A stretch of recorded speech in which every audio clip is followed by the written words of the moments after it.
A lot has been said already here. Mark, go right ahead, please. Peter, we've got to put this in perspective. This is not 4.5 years ago this started.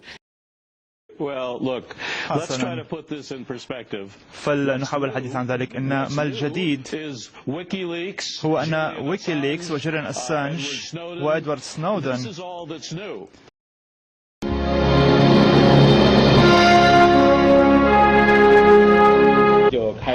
Next, let's get right into our discussion. Welcome again, Mark Bruzonsky. The so-called peace process has been going on ad infinitum over and over and over again, with these statements repeated by UK leaders and American leaders and Israeli leaders. There are reasons the peace process goes nowhere. Israelis at that time made a fool out of that president by saying, the president got it a little wrong. We did discuss at Camp David that we were going to freeze settlements, but for 90 days.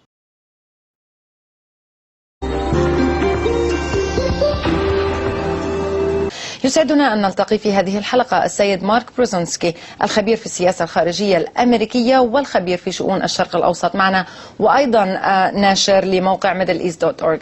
أهلا وسهلا بكم. Thank you for joining us on RT. هل أصبحنا قريبين من ضربة ضد إيران؟ لا أستطيع القول فيما إذا ستكون الضربة اليوم أو غدا أو بعد شهر، ولكن نشهد الآن لحظات حاسمة في تاريخ الشرق الأوسط.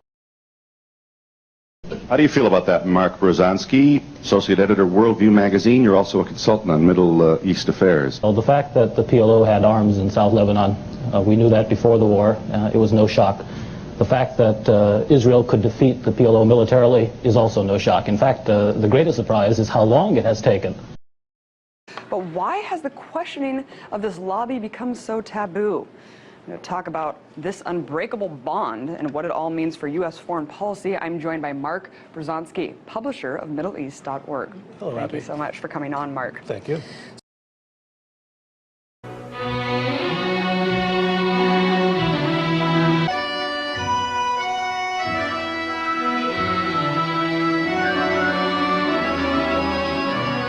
Also look at it this way, it's sort of a big scam.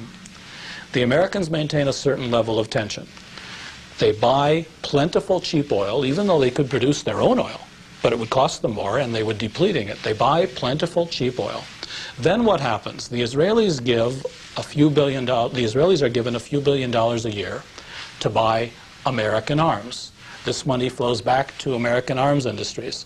In return, the Arab regimes buy $15 or $20 billion in petrodollar arms. So who really gains by this? The United States gains at every turn. In a sense, it's a scam that goes on, and the reason it can be maintained is because we then use some of that money and some of that power and some of those arms to keep our rulers in place. These leaders are largely despised, but they rule through terror. And then the American president gets up in front of the country and at State of the Union messages and has the audacity to talk of democracy and human rights and peace in the Arab world. And when you look at it through that kind of a lens, it shouldn't be so hard to understand that a lot of people snicker and a lot of people, raise their eyebrows, and a lot of other people say, people who don't have options, who don't have jobs, who only have history and dignity and family, a lot of other people say, we're going to fight against this, and we're going to try to impose our values, our religion, our political philosophy, and most importantly, our own indigenous leaders. Американцы принесли ядерное оружие в мир, израильтяне принесли ядерное оружие на Ближний Восток. Теперь США создают дроны, настоящие машины по убийству и кибероружие, которым уже воспользовались в Иране. Все это будет угрожать нам и в будущем. Я считаю, мы в большой опасности, потому что кибервойна может уничтожить всю инфраструктуру за один день.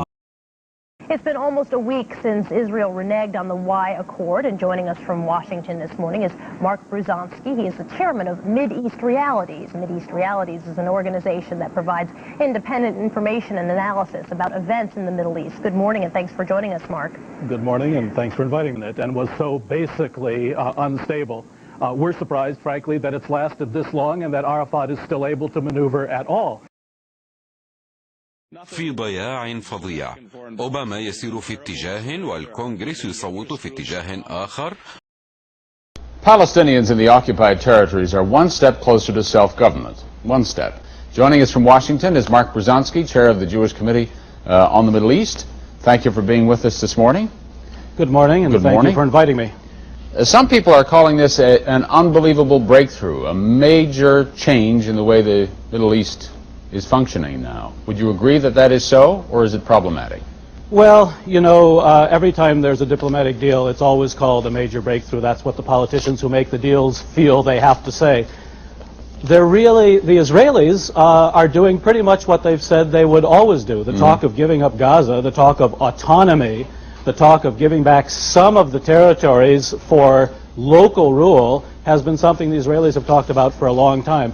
The change that you're witnessing is that Yasser Arafat, pressured as he is, losing his grip as he has been, without financial resources, finding himself cornered and without anywhere to go, has agreed to things that heretofore the Palestinian movement has always said they would never agree to. Tremendous squandering of their wealth. The virus, the freedom democracy virus that started in Tunisia has spread at remarkable pace, faster than the flu virus spreads. They got the German people وجعلوا الألمان يتقبلون سياسات النظام. Of course, you can look at this and you can say there are nuances in their styles and nuances in their words, but in reality, I think we're probably going to end up with a similar political situation in Israel to the one we've had for some time. Politicians know that if they attempt to speak up on this issue, they're going to be not just vilified, they're going to be defeated. It's terrible, it's horrible. Most Americans have no idea what's been going on in the region, and most Americans won't understand when I now say this war didn't start on Tuesday. فأكثر الولايات المتحدة ليست مهتمة بحل دبلوماسي لكنها مهتمة بتغيير نظام وهو الأمر. An answer you want to give me? Go ahead. Many of us believe the policy is absolutely outrageous and immoral, and it's not just analysts and experts like myself. Well, you know, at Geneva this was supposed to be arranged. The Americans were not supposed to be involved in this. الأمريكان لا يجب أن يكونوا منخرطين بهذا الأمر ولكن تحت الطاولة الأمريكان والقطريين كلهم يعملون على تجهيز With us from Washington to talk about this is Middle East analyst Mark Bruzonsky. Good morning.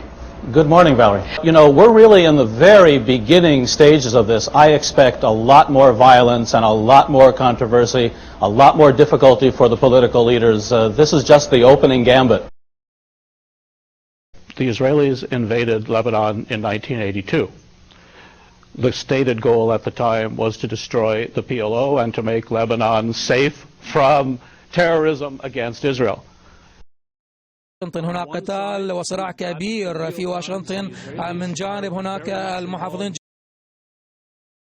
In reality, of course, many of us who are analysts believe this to be something of a sham peace process. Everybody's talking, but not really expecting any breakthrough.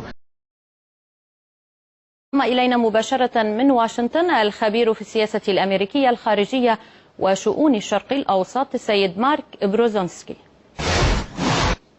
أهلا بك سيد مارك. Well, you have identified one of the two major things that is very different. أحد الأشياء المختلفة العالم. وينضم إلينا من واشنطن مارك بروزونسكي ناشر موقع middleeast.org وخبير في السياسة الأمريكية الخارجية وشؤون الشرق الأوسط، ومن طهران محمد صالح صدقيان كاتب ومحلل سياسي. أبدو معك سيد صدقيان، يعني Current Issues is produced by the Close-Up Foundation. Hello, my name is Chuck Tampio. Welcome to Current Issues. With us to discuss the issue is Marius Deeb, a professor of political science at George Washington University. Mark Bruzonsky, founder of the Jewish Committee on the Middle East and frequent columnist for magazines and periodicals. You're watching Washington, D.C., the south lawn of the White House, where those people sitting there are waiting for an historic moment in Middle East politics. 3,000 invited guests who are waiting for the arrival of the players in this momentous occasion in which the PLO and Israel agree to recognize one another, and a timetable is put in place for Palestinian autonomy in the Gaza Strip and West Bank. It's a big day in Washington, D.C. We're going to be assisted in our coverage this morning of this event by Mark Bruzonsky in Washington, who is the chair of the Jewish Committee on the Middle East. Mark, good morning. Good morning. How are you? Very well, thank you. Back to Washington now. And a much more positive outlook this morning, although I think Mark is a bit of a skeptic about how this may turn out. Bruzonsky, do you concur? You know, in the euphoria of what's happening at the moment, we won't know for 6 months or a year what this really means. They will attempt to make this agreement work for both sides. It's an odd political marriage, and we've all been asked to come and witness the marriage of the oddest of the odd couples. On the other hand, the central issues of the conflict have been left unresolved. We don't know what's going to happen to Jerusalem, to settlements, to Palestinian refugees, to Palestinian statehood. It may well be a start. Many people are saying it is a start to real mutual recognition and Palestinian statehood.